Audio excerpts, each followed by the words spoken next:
전쟁과 평화나 안나 까레리나 읽어보셨나요? 톨스토이 작품이죠. 그는 한때 자신의 기존 작품이 모두 귀족 문학에 지나지 않았다라고 선언을 한 이후에 한동안 모두가 쉽고 편하게 읽을 수 있는 우화 형식의 단편 활동에 집중했습니다. 사람은 무엇으로 사는가가 이 시기에 쓰여졌고요. 그 가운데 사람은 얼마만큼의 땅이 필요한가 라는 이야기가 있습니다. 주공이 아니죠. 주인공 바흠은 땅에 집착하는 농민입니다.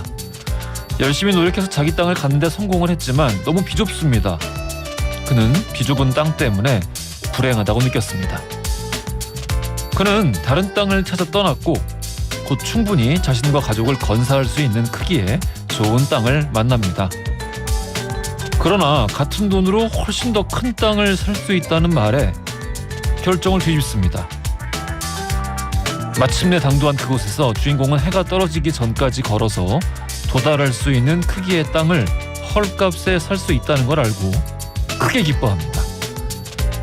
그리고 안간힘을 다해 갈 수 있는 만큼 갔다가 해가 떨어지기 전에 서둘러 돌아오는 동안 과로로 죽습니다. 그는 결국 자기 몸 크기만큼의 땅에 묻힙니다. 톨스토이가 말하고자 하는 건 흔히 알려진 이 단편의 교훈처럼 네 몸뚱아리만큼의 땅이 필요하다라는 게 아닙니다. 충분히 만족하고 평안을 찾을 수 있는 행운이 눈앞에 있음에도 기회를 망치는 건 언제나 조금 더 크고 많은 걸 갖고 싶다는 욕심 때문이라는 이야기입니다. 요즘 이 소설이 자주 떠오르네요. 그래서 함께 나누어 보았습니다. 3월 9일 화요일 허지웅쇼 출발합니다. 허지웅쇼 1부 첫 곡으로 들려드린 곡 마룬5의 슈가였습니다. 오랜만에 듣네요. 문자 좀 보겠습니다. 조혜영님, 쪽발에 의해 주공 말 실수할 때 너무 귀엽고 재밌으세요. 아니 어제 족발 우리 협찬해 주시는 족발을 쪽발로 발음했던 거를 아직도 이렇게 기억력들이 다 좋으십니다. 주공 LH가 원래 주공이었죠. 예, 그렇다는 이야기입니다. 한민희님, 예, 뭐 비슷한 의견이고 2465님, 오프닝 감사합니다. 그런 만족은 어떻게 얻을 수 있을까요? 욕심은 끝이 없고 배는 아프고 만족하면서 평안하게 살고 싶네요. 어려운 문제죠. 사람으로 태어난 이상 극복하기 어려운 게 아닐까 그런 생각도 가끔 듭니다만은 이게 또 되게 쉽게 생각하기에 따라서 할 수 있는 게 아닌가. 저는 그런 생각을 자주 하는데 뭐 이런 거를 다른 사람한테 얘기를 해봤자 너만 잘났다는 이야기냐 이런 이야기가 나올 수밖에 없고 아마 이런 생각 하시는 분들 많아도 그런 이유 때문에 다른 사람들한테 얘기 못하는 게 많을 거예요. 너무 없는 것도 문제지만 너무 많은 것도 문제가 아닌가. 많이 가지려고 하다 보니까 무리수를 하게 되고 이게 안 드러나겠습니까? 예. 그렇습니다. 짧은 건 50원, 긴 건 100원이 드는 문자 샵 1035나 무료인 고릴라 또는 허지웅쇼 홈페이지에 사연을 남겨주십시오. 추첨 통해서 청소 이사 전문 영국 크린에서 필터 샤워기, 쫀득하기 쉽고 풀자 바카스마 젤리 신맛을 비롯한 다양한 선물 보내드리겠습니다. 화요일 역사 이야기 나눠보는 날이죠.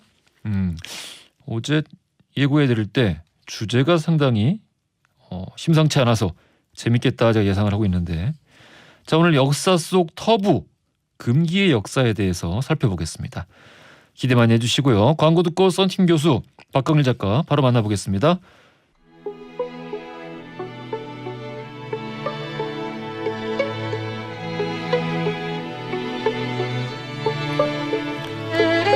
과거 속 역사를 통해 현재를 들여다봅니다. 히스토리월드 역사여행 전문가 역사 귀요미 박광일 작가님 나오셨고요. 안녕하십니까? 안녕하세요. 박광일입니다. 야사의 달인 역사 개그맨 썬팅 교수님 나오셨습니다. 안녕하십니까? 냥. 역시 뭐 타부와 금기의 대명사는 검은 고양이죠. 검은 고양이. 네. 에드가 앨런 포의 검은 고양이. 저는 터보의 검은 고양이입니다. 알겠습니다. 알겠습니다. 예전에 그거 가지고 뭐 계산 한번 한 적이 있어서 예. 생각을 해보니까 검은도 여행은 배로 비행기가 못 가니까 검은도는 배려 가야 돼요. 그쵸. 검은도 여행은 배로. 영국이 점령했던 그 섬 검은도 예. 사건. 네, 1885년. 역사 관련 알겠습니다. 노래였었죠. 네. 역사 천재 두 명이 모이면은 이런 재미없는 이야기를 하곤 합니다. 자, 오늘 역사 속 터부 금기의 역사. 뭐 참 제가 좋아하는 단어가 네. 나왔습니다. 흥미로운 이야기가 많이 나올 것 같은데 터부 요거 뭐 조금 헷갈리시는 분들도 계실 것 같아요. 네네네. 터부라는 말은 사실은 이제 영어로 채용이 되긴 했지만 외국어죠, 원래는 외국어, 원래. 폴리네시아 말이었고요. 예. 영국 이제 선장이었던 제임스 쿡이 그 동네를 갔더니 그 동네 사람들이 이제 뭔가 장례를 치렀는데 이 시신은 일정한 기간을 피해야 된다. 예. 또 불행하게 죽은 어린 아이의 시신은 피해야 된다. 이런 얘기들을 했대요. 그래서 그 동네 사람들이 그걸 왜 피하냐 그랬더니 그걸 만나면 내가 병이 들거나 잘못하면 일찍 죽을 수 있다. 그래서 그걸 피한다. 그게 뭐냐 그랬더니 이걸 뭐 타부 이렇게 표현을 했다고 합니다. 그래서 우리나라에서도 타부, 뭐 터부, 둘 다 쓰더라고요. 네네네. 요 짧은 제임스- 이야기 안에서도 방금 또 이제 제임스 쿡이 나왔습니다. 제임스 쿡 말씀 나온 김에 캡틴 큐, 캡틴 큐. 캡틴 큐, 제임스 쿡. 이제 뭐 단정된 소리기 때문에 막 말씀하시네. 이 제임스 쿡 같은 경우에 폴리네시아, 뭐 타히티, 뭐 뉴질랜드, 호주 찍고 영국 돌아가셔가지고 예. 네. 그 이제 타부란 말이 방금 말씀하신 것처럼 폴리네시아어로 강하게 말하다라는 뜻이에요. 강하게 말하다. 타가 강하게, 부가 말하다. 그래서 이건 하지 마라. 이거 근데 뭐 오늘은 영국 쪽으로도 갑자기 나가게 되는데 영국만큼 진짜 이 타부 금기시하는 그런 사항들이 많은 나라가 또 없어요. 근데 그 인류 보편적인 금기를 가장 많이 어긴 나라가 영국 아닙니까? 맞습니다. 모순이죠. 그러니까 우리가 알고 있는 저기 뭐 그리스 로마에서 나왔던 뭐 사다리 밑을 내려가지 마라. 그 이집트에서 우리가 나왔다고 그렇죠. 얘기하고 예. 뭐 거울 깨지 마라 등등등은 거울 깨지 마라는 또 어디서 나왔어요? 네? 거울 깨지 마라는. 거울 깨지 마라도 우리가 알고 있는 건 로마 시대 때 나왔다고 알고 있는데 다 원래는 그 실질적으로 영국 타부예요 이게요. 영국 타부야. 또 뭐 왼손잡이, 예. 왼손잡이를 아마 전 세계에서 영국만큼 이 차별한 나라가 없을걸요. 아하. 이게 칵 핸디드라고 해가지고 칵핸드. 이게 칵이 그 구두 밑발창 또는 응가거든요. 예. 그러니까 응가 닦는 손이다. 라고 해서 굉장히 그 무시랍니다. 영국에서. 그건 원래 인도 아니에요? 그러니까 인도에서 나왔겠지만 영국에서도 굉장히 영국 식민지였으니까. 오죽했으면 영어로 레프트 핸드잖아요. 예. 나머지 떨거지 손이요.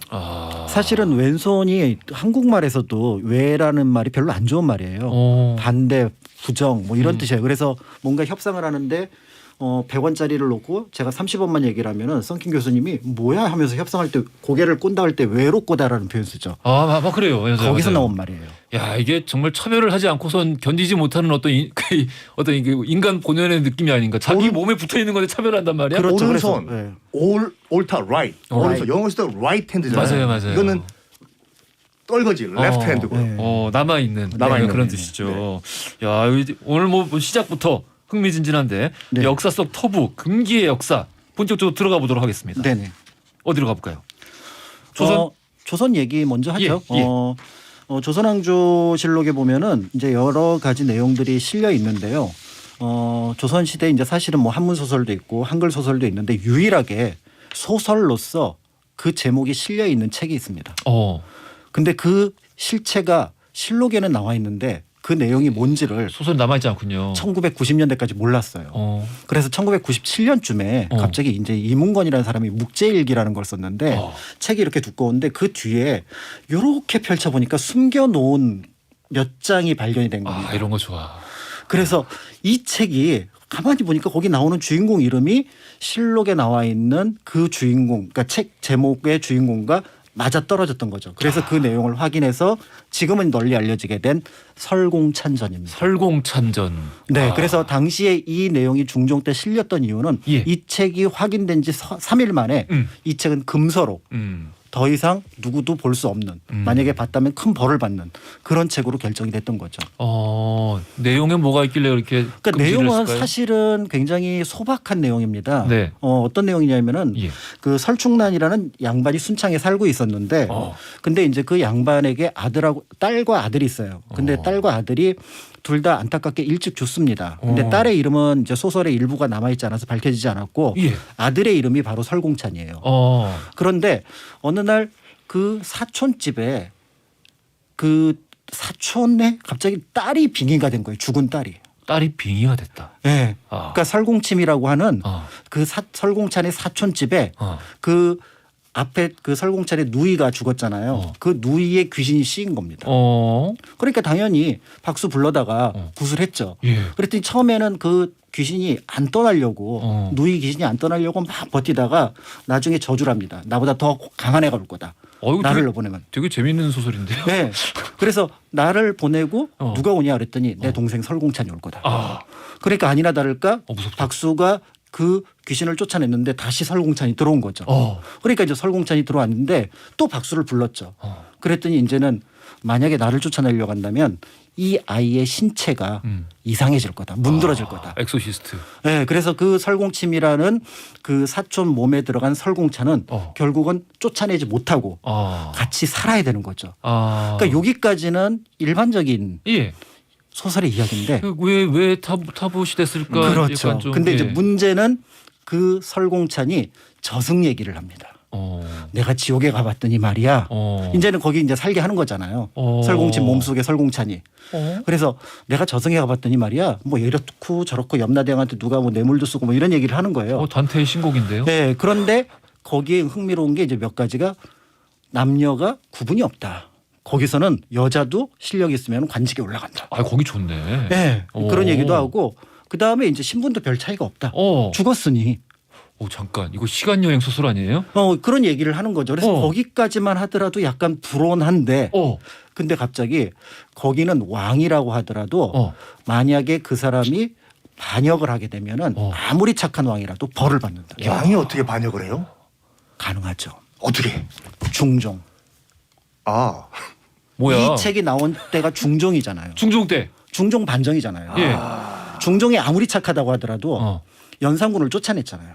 그러니까 신화된 도리로 주군을 쫓아낸 거예요. 예. 그러니까 이 그러니까 사람은 이게 지금 왕의 정통성을 의미한다. 그렇죠. 중종의 정통성을 의미한다는 걸로 이 내용이 밝혀지게 되면서 결국 설공찬 전이라고 하는 소설은 이 책은 중종의 문제하고 연결이 되면서 누구도 읽을 수 없는 더더군다나 그 앞에 불온한 얘기 남녀가 평등하다거나 신분이 평등하다거나 이런 얘기가 들어있게 되면서 조선왕조실록에 유일하게 이름만 등장을 했고 1997년에 이 책이 발견되기 전까지 이름만 알려진 금서.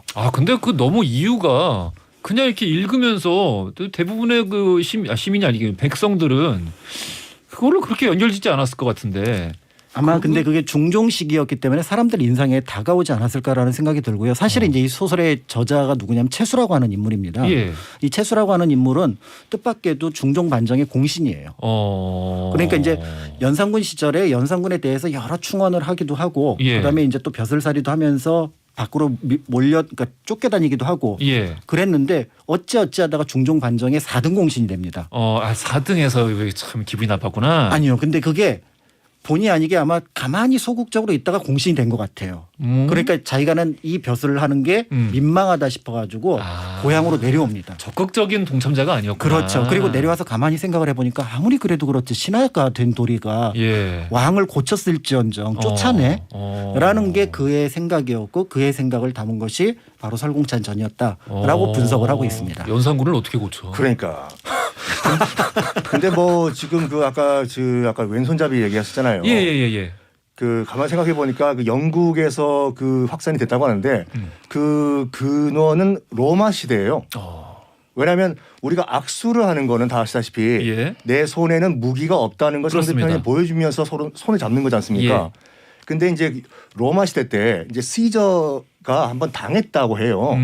블루투스 말고 일단 그 오른손을 악수를 했는데 왼손잡이는 칼을 왼손으로 쓸 수 있지 않습니까? 그렇습니다. 이걸로 칼을 휘둘렀다고 해요. 이렇게 잡고 악수를 하면서 그래가지고 왼손잡이는 믿을 수가 없다라고 해서 불신의 아이콘이 되면서 그 당시에 그 왼손잡이를 시니스터라고 불렀는데 시니스터가 현재 영 단어로도 아주 죄악스러운 맞습니다. 이런 형용사예요. 스파이더맨의 가장 그 강한 악당들이 연합한 그 구성체를 시니스터 6라고 부릅니다. 마블 굉장히 많이 모셨네.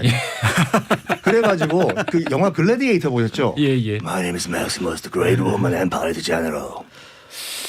뭐 그렇게까지 공들여서 할 필요는 없는 그런 알겠습니다. 예. 네, 네. 예. 근데 사실 이제 아니, 오마 얘기 좋았어. 나왔으니까 좋았어. 아까 좋았어. 이제 그 저기 뭐죠 그 터부 금기 얘기라는데 이제 예. 징크스 얘기하잖아요. 징크스. 징크스가 사실은 새 이름이잖아요. 딱따구리죠. 몰랐어요. 딱따구리의 몰랐어요. 일종인데 그걸로 이제 그리스에서 이제 점을 치는데 불길함을 찾아내는 어떤 그런 점이었다라고 얘기를 하거든요. 그러니까 이제 징크스는 기본적으로 여러 가지 이야기들 중에서 불길한 것, 피해야 될 것 이런 것들을 얘기하는 것이고 그것과 중간 정도에 끼어 있는 게 이제 이른바 미신이라고 하는 거. 그래서 이제 미신이라고 하는 거는 미자가 미혹되다 빠진다 이런 뜻이거든요. 그러니까 합리적이지 않은 것에 빠지는 것을 미신 이렇게 얘기를 합니다. 우리 청취자 김정현님께서 저는 금기의 역사라고 해서 아침부터 야한 이야기인 줄 알았네요. 라고 하셨는데 사실 우리가 이제 타부 예전에 아주 그 야한 에로 영화 중에 타부 시리즈가 있습니다. 저도 우리 작가님으로 다음 주는 이제 금기의 역사를 하겠다고 했을 때 얼굴이 좀 화끈거렸어요. 지상파에서 이거 가능할 것인가? 그래서 아마 그 시리즈를 아시는 김정현님 청취자께서 야한 걸로 아마 이제 생각을 하셨던 게 사실은 아닌가. 예, 저도 이제 금기라는 말을 듣고 예. 이제 사실은 이제 그 동족 간에 있었던 근친 혼 뭐 이런 것들이 금기의 그거야 가장 뭐 기본이거든요. 예, 전 세계 전통적으로. 공통점이고. 예. 그래서 이제 그걸 가지고 그걸 어겼던 적이 신라 고려 왕실이었거든요. 그래서 그 얘기를 맞다. 꺼내올까 하다가 예.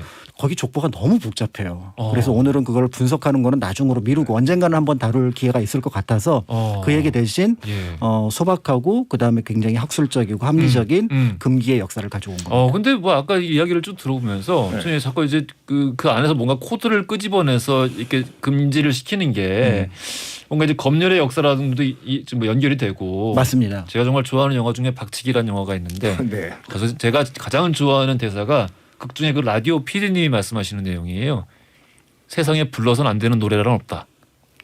맞는 말이네요. 너무 명언 아닙니까?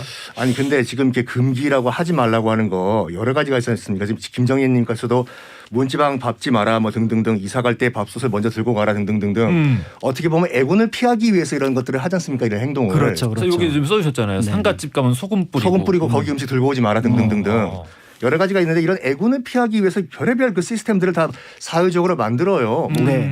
우리나라도 있지만 뭐 조금 이따 말씀드리겠지만 중국처럼 이게 굉장히 시스템화된 나라가 없는 것 같아요. 전 세계적으로. 요런 어떤 그 미신화된 타부들. 그 중국에는 해음이라고 있거든요. 예. 해음이 뭐냐면 똑같은 발음 가지고 의미를 부여하는 거예요. 그렇죠. 간단히 말해서 넘버 4를 죽을 사자와 발음이 똑같다고 해서 뭐 피하는 거와 같이 그러니까 중국인들 요즘 뭐 코로나 때문에 안 오시지만 예전에 이화여대 정문 앞에 전부 다 중국인들 요커들이 사진을 찍는 게 이화여대의 이화를 중국 말로 발음하면 리파거든요. 리파가 돈을 많이 번다예요. 그래서 그 정문 앞에서 백꽃 앞에 사진 찍으면 돈 많이 번다. 이 해음 가지고 끝이 없어요. 그렇죠. 답사를 할 때도 사실은 그게 조선시대도 일부 받아들여서 궁궐 같은 데 가면은 박쥐 문양이 굉장히 많아요. 박쥐 문양. 근데 박쥐는 우리는 불길하고 이제 밤에 움직이는 거고 이렇게 생각을 하는데 실제로 박쥐의 한자 음이 복이에요. 복. 그러니까 이제 박쥐를 그려놓고 사람들은 그걸 뭘 생각을 하냐면은 이거는 복을 받는 거다. 그래서 중국에서 자꾸 먹나요? 아유 또 그 얘기 나올 줄 알아요. 그런 얘기가 예전에 그 코로나 초반 때 예. 말이 나왔었어요. 예. 근데 복 얘기 나온 말하신 김에 중국 식당이나 중국집 가면 복자가 거꾸로 돼 있는 거 보시잖아요. 맞아요. 거꾸로. 그다음에 깃불 시자 예. 거꾸로 달려 있고. 예. 이거 도배 잘못했구만 하시는 분들이 계시는데 그게 아니라 이것도 해음이에요. 이거를 따오라고 하는데 따오가 두 가지 뜻이 있거든요. 하나가 거꾸로 달다 거꾸로 도자가 있고 우리 발음하면 도착할 도자가 있어요. 그래가지고 거꾸로 하면은 이게 도착한다. 발음이 똑같기 때문에 복이야 이 집에 도착하라. 따오푸에서 일부러 거꾸로 다는 거예요. 그걸 제가 바로 답아드리겠습니다. 거꾸로 달면 쫓겨났죠. 빙고 찌찌뽕. 저쪽에도 찌찌뽕이 뭐니까 방송에서 알겠습니다. 자, 그럼 오늘 여기서 돌발 퀴즈 드리겠습니다. 요즘에 많이 달라졌는데요. 몇십 년 전까지만 해도 거의 모든 문화권에서 터부시되었던 요쪽 손잡이들이 있습니다. 아까 이 두 분께서 계속 말씀을 해주셨죠. 요쪽 손으로는 글을 써도 안 되고요. 밥을 먹어서도 안 된다고 이야기를 하고 요쪽 손잡이의 대표적인 인물로는 알버트 아인슈타인, 레오나르도 다빈치, 오바마 전 대통령 등이 있습니다. 노래 한번 부르시죠. 전 세계 인구의 약 10% 정도를 차지한다고 하는 요쪽 손잡이 과연 어느 쪽일까요? 보기 드리겠습니다. 1번 오른손잡이, 2번 왼손잡이, 3번 양손잡이. 힌트? 없습니다. 알겠습니다. 지금 나오고 있는 노래가 힌트입니다. 정답 아시는 분들 짧은 건 50원, 긴 건 100원이 드는 문자 샵 1035나 무료인 구라 보내주시면 추첨 통해서 선물 보내드리겠습니다. 패닉의 왼손잡이 들으면서요 2부로 이어가겠습니다. 허지용 쇼. 안녕하십니까. 허지용입니다. 허지용입니다. 안녕하세요. 허지용입니다. 매일 오전 11시 SBS 103.5MHz 러브 FM 허지용 쇼. 세상을 향한 유쾌한 궁금증 허지용 쇼. 자, 출발합니다. 허지용 쇼 2부로 돌아왔습니다. 역사 속 터부 금기의 역사에 대해서 살펴보고 있는데요. 우리 청취자 반응이 터부의 역사인지 미신의 역사인지 헷갈린다 이런 말씀들도 계시고 그렇습니다. 중국 쪽으로 한번 바로 가봐서 시작해 볼까요? 중국 아까 제가 노래 나가기 전에 예. 해음이라고 해서 예. 발음 똑같으면은 피한다. 예, 맞아요. 그걸 좋아한다라고 예, 말씀드렸지 않습니까? 예. 뭐 중국 가신 분들 아시겠지만 호텔 가면은 코로나 끝난 다음에 대부분 호텔에 514호가 없어요. 514? 514 진짜로. 왜 하필? 514호 달라 그러면 픽 웃어요. 왜냐면 514가 중국 발음으로 우이스거든요. 오이스. 네. 오이시가 아니라 우이스인데 오이스. 이게 발음을 하면 워이스 I want to die가 돼버려요. 난 죽고 싶다. 그래가지고 우리가 뭐 그 엘리베이터 보면 4층을 F층으로 해놓은 것처럼 그렇죠. 514호는 건너뛰고 바로 515호로 간다든지 또 이거는 여기까지는 욕이 아니기 때문에 예. 말씀드리기에 그 중국 그 웨이챗 같은 거 그 채팅하다 보면 예. 무슨 누가 약간 멍청한 말을 했다 누가 그러면 갑자기 상대편에서 250이라는 숫자를 써요. 250? 250 까까까까까 이렇게 250이 넌 약간 멍청하다 덜 떨어지다 뭐 이런 뉘앙스의 욕은 아니라 이제 놀리는 거로 쓰이는데 예. 왜냐하면 예전에 이제 은 본이사였잖아요 중국 같은 경우에 그러니까 은을 세는 양사가 뭐냐면 봉이에요 봉. 아니 너는 봉이다가 아니라 막대기 봉. 그래서 은화 500개를 하나의 봉 막대기를 묶어가지고 한 양사로 썼었어요. 500개를. 근데 그게 반이면 250이잖아요. 그렇습니다. 그래서 250은 약간 덜 떨어진 반쯤 채워진의 대명사가 된 거예요. 그래서 이게 그 알바이 우라고 하거든요. 250을 만약 우리가 식당이나 술집에 가가지고 계산하다 보니까 250 위안이 나온 거예요. 그러면 100이면 100 식당 주인이 249 위안만 달라고. 아 진짜 그만큼 싫어하는구나. 싫어해요. 그래서 그 채팅방 같은 데 보면 250 그러면 욕이라니까요. 그리고 쇼핑몰 가더라도 가격표 한번 보십시오. 250 위안의 가격표는 단 하나도 없을 거예요.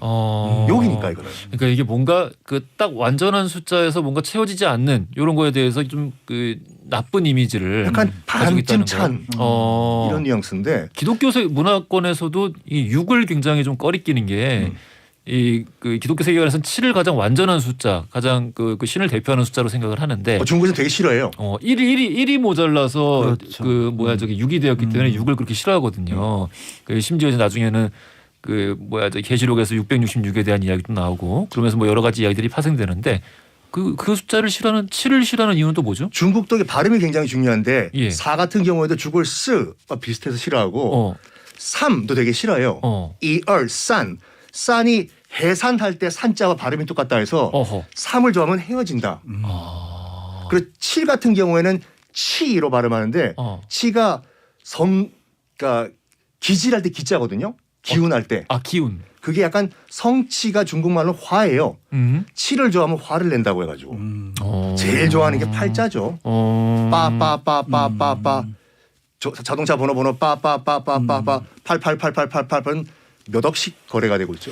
기분 나빠하는 게 너무 많아서. 그러니까요. 예. 개인적으로는 전 없어진 우리나라 담배를 부활시켜야 된다. 88이요. 빠빠. 그것도 금색 88 있었죠. 형 왜 그래요? 안 피우시는 게 낫지. 근데 그냥 산업상. 더 웃기는 게 뭐냐면 그 송중기 씨가 예. 송나라 중기 씨가 한 번은 그 중국 가셔가지고 예, 이거는 예. 큰 화제가 됐었는데 녹색 모자를 한번 어허. 개인적으로 여행 가셔가지고 식사를 하시다가 녹색 모자를 쓰고 중국인이 찍어서 이거를 SNS에 올렸어요. 녹색 송중기 씨가 녹색 모자를 쓰고 식당에서 밥을 먹고 있는 사진. 왜 녹색 모자를 썼냐?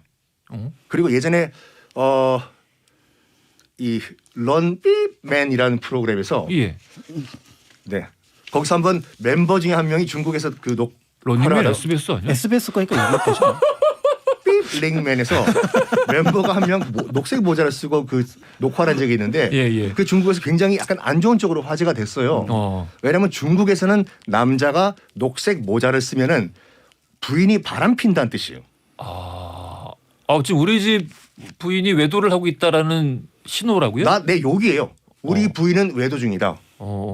이걸 자랑이 아니라 대놓고 지금 얘기를 하고 있는 거거든요. 그래서 남자가 녹색 모자를 쓰는 건 금기사항인데 그거를 송중기 씨가 쓰고 나왔으니 여러 가지 설이 있어요. 이게요. 가장 대표적인 게 뭐냐면 당대 때 당나라 때 한 이 양반집 교수 부인께서 그 이제 그 외도를 좀 하신 것 같아요. 하셨는데 남편이 이제 출장 간 사이에 그 외도남은 집으로 부른 거죠. 불렀는데 갑자기 출장이 취소가 돼버린 거야. 그래서 남편이 들이닥치자 이 외도남은 숨다가 숨을 데가 없어가지고 먹다 남은 수박을 머리에 썼다. 녹색이잖아요. 예. 그래가지고 이제 녹색 모자는 바람을 피우는 상징이다. 난해한데. 그걸 떠나가지고 중국에서 녹색 자체가 굉장히 천함의 상징이에요. 그거 이상한데. 왜냐하면 그 아시다시피 중국에는 색깔도 굉장히 중요하거든요. 예. 황색은 황제의 상징이에요. 예전에는 그렇죠. 이걸 입으면 죽었어요 바로. 그렇죠. 예. 그 바로 다음에 이제 적색 붉은색인데 그렇게 제후국들. 그래서 조선의 왕들은 다 붉은색을 입었고 골련보 쭉쭉쭉쭉 내려가다가 제일 천한 색이 녹색이거든요. 그래서 녹색은 천함의 상징이기 때문에 약간 와전된 건 아닌가. 붉은색 얘기 나온 김에 중국은 모든 축제나 아주 기분 좋은 행사에는 다 붉은색 옷과 홍파오라고 해가지고 붉은색 봉투에 돈을 넣어서 줘야 되거든요. 뭐 붉은색 좋아하는 거야? 뭐 이제 유명하죠. 그렇죠. 근데 흰색은 굉장히 재수 없는 색으로 봐요. 참 왜 극단적이야 사람들이. 왜냐하면 그러게 예전에 경극이 있잖아요. 항우야. 거기 보면은 얼굴색으로 이게 다 표현되는데 가장 용맹스러운 주인공은 얼굴이 붉은색이에요. 관우, 그렇지. 관우. 그런 다음에 그 밑에 있는 장군들은 검정색. 그리고 악당이든지 아주 비참하게 죽는 주인공들은 흰색. 얼굴표. 우희, 또 패왕별이의 그 장국영 다 흰색 얼굴이잖아요. 저 주인공은 죽는다. 여자라서 흰색이 아니었던 거야? 그래서 예전에 지금은 아니지만 예전에 모택동 정부에서 장개석 정부를 뭐라고 얘기했냐면 백색 정부라고 했어요. 백색 정부. 그래서 종합을 해보면 백색이 약간 안 좋은 뉘앙스인데 특히 결혼식 날 흰색 봉투에 돈 넣어서 결혼 축하해라고 주면은 이건 모욕이에요. 장례식에 흰색 봉투를 써요. 근데 아까 녹색 모자 이야기 듣다가 떠오른 건데 중국의 인민복이 녹색 아닙니까? 아니에요. 약간 녹색이라기보다 물 빠진 흑색이에요. 그냥 언뜻 보면 녹색이던데. 눈 검사 한번 해보시죠. 그래요. 알겠습니다. 그러니까 저렇게 징크스가 많으면 사실은 살기가 쉽지가 않겠다라는 생각이 들기도 합니다. 그래요. 그러니까 우리나라도 그 정도까지는 아닌데 지금은 이제 거의 사라졌지만 예전에는 특히 이제 가장 그 사람들에게 중요한 일이 이제 임신하고 출산하는 일이어서 거기에 관련해서 이제 징크스가 있었던 것 같아요. 지금은 제가 이제 이 말씀을 드리기 좀 조심스러운 게 혹시 이거 듣고 피하실까봐. 그런데 예전에는 그런 거를 거의 그러니까 피했지만 지금은 그걸 피하지 않거든요. 그래서 몇 가지만 얘기를 하면은 예를 들어서 예전에는 식혜 먹지 마라. 임신했을 때. 왜요? 그게 쌀알을 삭히는 거거든요. 그러니까 지금 아이를 애써서 가졌는데 그 아이가 없어질지도 모른다. 이런 생각을 했었던 거죠. 진짜 난해하다. 그다음에 이제 닭고기 먹지 말라고. 태어나는 아이가 닭살이 된다고. 그러니까 이제 중국처럼 어떤 법칙성을 가진 것은 아니고 민간에서 전해지는 예. 그 정도 이야기였어요. 그러니까 이것 말고도 지키는 게 굉장히 많았어요. 일반 백성들이 닭고기를 먹을 수 있었을까요? 닭이 그나마 이제 먹을 수 있는 것들이었던 거죠. 근데 그러니까 조선 시대에도 닭살을 약간 뭐 기피했나 보죠? 제가 보기엔 조선시대 이후에 이제 근대 그 영향도 있을 것 같고 예전에는 오히려 이제 오리고기 먹지 말라고. 오리고기 먹지 말라. 손가락이 붓는다고요. 손가락이 부어요? 우리 붓는다고. 붙는다고 네, 붙어버린다고. 갈기처럼. 네. 근데 이제 그런 어떤 얘기들이 있었던 거죠. 그래서 사실은 이런 어떤 속설 그다음에 징크스 미신이라고 하는 것들이 사람들을 굉장히 불편하게 만드는 그 올가매는 거죠. 그런 것들이 있는 것 같아요. 그래서 어떤 의미에서 보면은 이 속설이나 금기나 이런 부분들이 어떤 생물학적인 영역들을 제외하고는 거의 대부분 좀 피해도 괜찮을, 그러니까 좀 어겨도 괜찮다라는 어떤 그런 것들을 넘어서는 게 어떤 의미에서 이제 시대의 어떤 생각들이 좀 커지고 그다음에 또 발전하는 것이 아닐까. 예를 들어서 이제 소수자에 대한 것도 편견이면서 금기이잖아요. 이제 그런 부분들도 넘어서는 작업들이 필요한데 이제 그런 부분들을 이제 사회적으로 합리성을 가지고 얘기를 하는 거죠. 박 작가님은 징크스 하나도 없다면서요? 전 징크스를 안 만들려고 해요. 왜냐하면 징크스를 만드는 순간 거기에 얽매이게 되는 부분들이 있는 거죠. 다만 징크스를 만든 사람들의 마음이 이해가 되지는 않는 것이 아닌 게 나이를 한 살을 먹으면 먹을수록 운칠기삼이라는 말을 믿게 되는 거죠. 그러니까 내 능력 가지고 이 세상을 살아가는 것보다는 주변 사람들의 도움이 많이 필요하다라는 생각에서 최선을 다하지만 그 최선밖에 무엇을 생각을 하게 되는데 근데 징크스는 이제 굉장히 개인적인 차원인 그렇죠. 것이고 탑이라는 거는 이제 전체 사회적으로 사회적인 차원인 공통적인 것이니까. 차원인 거죠. 그런 거 예전에 떠올려 보면은 우리 집만 그런 건가요? 그건 저희 집은 그거 있었거든요. 그 밥 먹다가 밥 그릇에 젓가락을 이렇게 꽂았더니 싸대기를 그냥 그거는 큰일 나는 거죠. 그거는 아, 뭐 예, 한국도 그런가요? 마찬가지고 중국도 마찬가지고 제사상이나 제사상에 그 고인들에게 바치는 밥이다. 예, 아주 뇌가 흔들릴 정도로 맞았던 기억이 그렇죠. 있습니다. 예전에는 그러니까 그런 것들이 결국 이제 삶과 죽음에 대한 상황에서 그럼 가르쳐주고 죽음의 때려야지. 예와 삶의 예가 완전히 다르기 때문에 예. 둘이 완전히 다르잖아요. 그래서 살았을 때의 오른손을 앞에 놓다가 죽은 사람 앞에서는 왼손을 앞에 놓는 아하. 이런 방식들이 이제 그런 차이들이 있어서 그런 것들에 대한 어떤 조금 믿음 그리고 나는 지금 이 세계에 있고 저 사람은 저 세계에 있구나라는 것들을 구분하기 위해서 그렇게 정말 하지 그 박 작가님 좋은 점 않았을까. 지적을 해주셨는데 그 이제 젓가락 숟가락 같은 경우에 그러니까 중국에 나중에 가셔가지고 특히 이제 그 홍콩 같은 광동 지역에서 식사를 이제 누가 대접을 해줬다. 예, 그럼 예. 누가 먹는다 할 때 주객이 그러니까 주인이 예. 손님들 상을 대접할 때 예. 절대로 숟가락 젓가락을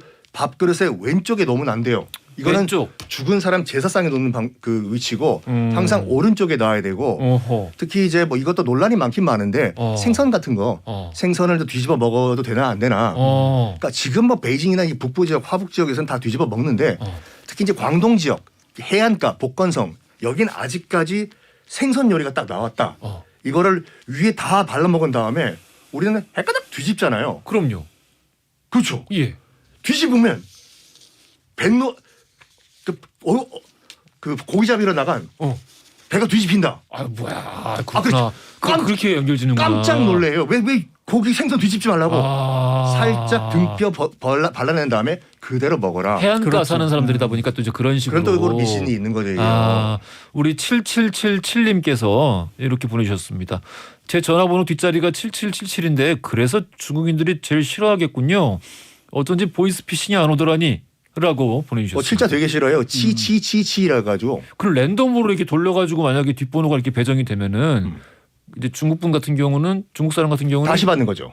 그냥 그 처리 그 정도로 싫어하는 거예요. 이거 굉장히 심하다니까요. 그렇구나. 이 발음 가지고 굉장히 집착하는 게 뭐냐면 이건 뭐 많은 분들이 알고 계시는 건데 예. 중국에서는 절대로 시계를 선물로 주지 말라고 하잖아요. 시계를 주면은 정말 헤어지자는 얘기인다. 정말? 특히 왜 그러냐면 예전에 우리는 개업했을 때 예. 특히 벽걸이 시계에 축 발전해가지고 예. 시계 선물하잖아요. 예. 조정래 씨의 그 정글말린가 거기 보면 나와 있는 건데 중국 문화를 모르고 관시를 해야 되게 되는데 관시 관계죠. 예. 이거 시계를 축 발전해가지고 세관 업무로 보시는 분한테 심지어 선물했다가 우리나라에서 굉장히 익숙한 풍경인데 그렇죠. 시계를 드리는 거는 뭐 예. 그거를 받은 그 해관 그 세관이죠. 예. 관리자가 얼굴이 사색이 되면서 거래가 안 됐다. 아하. 왜냐하면 시계를 쫑이라고 해요. 쩡? 종종종. 아. 괴종시계 때 종. 근데 이 쫑이 끝났다 쫑과 발음이 똑같거든요. 그러니까 종 쳤다. 종 쳤다 할 때. 어. 그 다른 종이죠. 쫑이라고 하고 시계를 선물하다는 보낼 송자 써가지고 송종이라고 해요. 시계를 선물하다. 송종은 언제 쓰냐면 장례 용어거든요. 아. 고인을 보내다. 아. 그래서 시계를 선물하다 송종하는 것은 너는 고인이다. 아. 이 말이거든요. 아, 너는 이미 죽어 있다. 그러니까 아. 도도도도도도도 갑자기 라오가 생각나며 6624님이 또 이런 거를 보내주셨습니다. 남편이 해군에서 군복무를 했는데요. 해군 배에서도 생선 이렇게 앞면 먹고 나서 아까 우리 그 말씀해 주셨던 선생님 네. 말씀해 주셨던 생선 뒤집어 먹는 게 금기라고 하네요. 바다와 이렇게. 관련된 분들은 다 그러신 것 같아요. 그렇구나. 아무래도 이제 생각도 바다는 못했네. 훨씬 더 속설이 많고요. 아. 그래서 이제 한편으로는 그게 이제 그만큼 위험하다라는 것. 그렇죠. 그래서 이제 보통의 이제 땅에 사는 사람들과의 어떤 생활 습관하고 연결이 된 것 같은데 사실은 이제 금기를 아까 이제 설공찬천처럼 만들어내는 경우도 있습니다. 조선시대- 만들어내는 금기? 그렇죠. 대표적으로 이제 조선시대 명기집약이라는 책이 역시 금서였어요. 이 책이 금서였던 이유는 그 명기집약 안에 여러 내용들이 들어있는데 그 중에 하나가 바로 뭐냐면 인조반정에 대한 얘기가 있는데 다 그러니까 어떤 정통성이랑 연결되면은 그냥 무조건 금기구나. 그렇죠. 그래서 특히 인조반정에 이제 어떤 얘기가 있냐면은 광해군을 잡아다가 불에 태워 주겠다. 아하. 라는 가짜 뉴스가 포함된 겁니다. 그러니까 예. 사실은 그 뉴스 그 책 자체를 옳다고 볼 수는 없고요. 예. 무엇보다도 이 책이 가장 큰 문제가 됐던 거는 바로 뭐냐면 태조 이성계가 고려 때 간신인 이인임의 아들이다라고 그 책에 적혀 있는 거예요. 어이? 야, 이거 갑자기 이거 사극으로 만들면 재밌겠다는 생각이. 그러니까 이 상황이 되니까 이게 이제 문제는 뭐냐면 이게 조선의 어느 명기집약의 책에만 나온 거라도 문제일 텐데 예, 그 당시에 그런 얘기가 있었어요? 실제로 그게 있었어요. 그래서 그게 정말? 중국의 법전이었던 대명회전에 예. 뭔가 해설이 들어가는 가운데 예. 조선이라는 나라가 세워졌는데 예. 그 나라의 태조는 이인임의 아들이다. 아니 이성계가 이인임의 아들이라는 이야기가 당시에도 있었다고요? 그렇죠. 그게 이제 잘못 누군가 고려에서 조선에서 도망간 사람들이 야. 명나라에다가 그렇게 거짓말을 한 게 그쪽 법전에 실린 거죠. 그러니까 조선 자체는 이거를 국책 사업으로 봤던 거죠. 신기하네. 그래서 이게 언제 해결이 되냐면은 나중에 이제 선조 연간에 해결이 되고 예. 200년이 지나서 예. 그래서 이거를 해결했던 사람들한테 공신칭호, 광국공신이라는 공신칭호까지 줍니다. 그럴 정도로 큰 노력을 들여서 해결을 했는데 이 내용이 다시 영조 때 퍼지기 시작한 거예요. 야, 그러니까 이거 흥미롭네. 그러니까 이제 이게 이제 문제가 된 거죠. 그러니까 인조반정도 문제고 그다음에 시조에 대한 것도 문제고. 그러니까 이거 이게 가장 최근 드라마로 따지자면은 우리 그 드라마 정도전도 옛날 드라마인데 이미 이 그래도 그나마 최근 드라마네요. 네. 정도전에서 이 대입해 보면은 박영규 씨 아들이 유동근 씨다. 그렇죠. 그러니까 이제 이 상황에 나이가 차이가 그게 계산이 안 되는데. 그거는 뭐 나중에 계산하시면 돼요. 그래서 이제 이 상황이 되니까 결국은 영조가 이 금서의 유통 부분을 이제 예. 대대적인 이제 수색 작업에 들어갑니다. 예. 그랬더니 이제 당시에 영조 때가 드디어 이제 문예 부흥기가 시작이 되면서 도시 문화가 시작이 되면서 이른바 책 거래가 시작되던 시기예요. 그 전까지 책 거래가 없었습니다.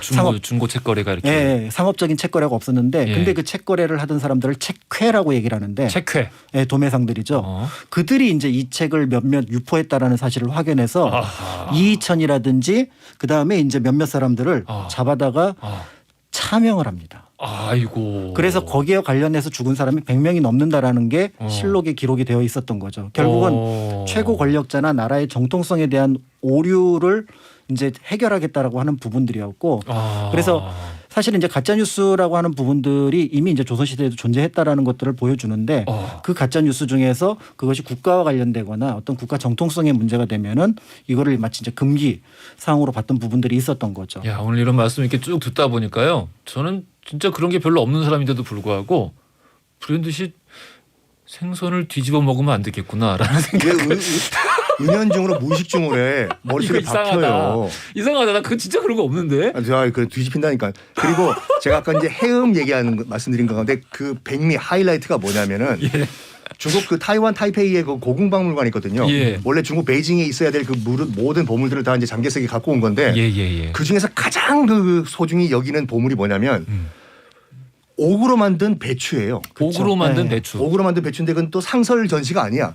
한 달에 한 번씩 뺐다가 특별 전시하고 그러는 게. 저 그거 보려고 한 시간 그거 줄 보러 섰었어요. 아이고. 그럼 왜 배추를 어. 옥으로 만들어서 국보로 지정을 해놨냐? 어. 그 이유가 뭐냐면 어. 배추가 바이차이지 않습니까? 바이차이. 바이차이가 또 어떤 뜻이 되냐면 100 fortune 차이 재물.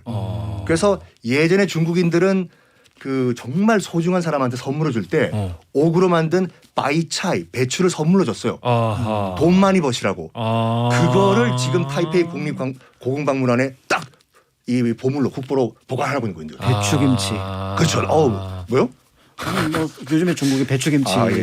굉장히 뭐 예. 그러니까 중국에 대한 이야기는 거의 대부분 이 발음에 대한 이야기로 수렴이 되는군요. 그러니까. 해음이 거의 99%죠. 아, 알겠습니다.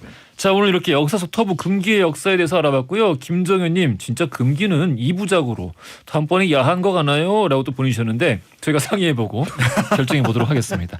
자, 돌발 퀴즈 정답은 다들 아시죠? 2번 왼손잡이였고요. 당첨자 명단은 선고표란에 올려놓겠습니다. 자, 역사 속 터부 금기의 역사에 대해서 살펴봤습니다. 박광일 작가님, 썬킴 교수님, 감사합니다. 감사합니다. 네, 감사합니다. 자, 내일은요.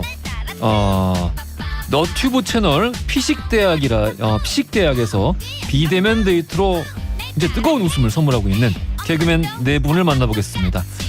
김민수, 김혜준, 이용주, 정재용 씨. 이 네 분에게 궁금하신 점 저희 홈페이지 이맛을 산다 코너에 남겨주시면은 추첨 통해서 선물을 드리겠습니다.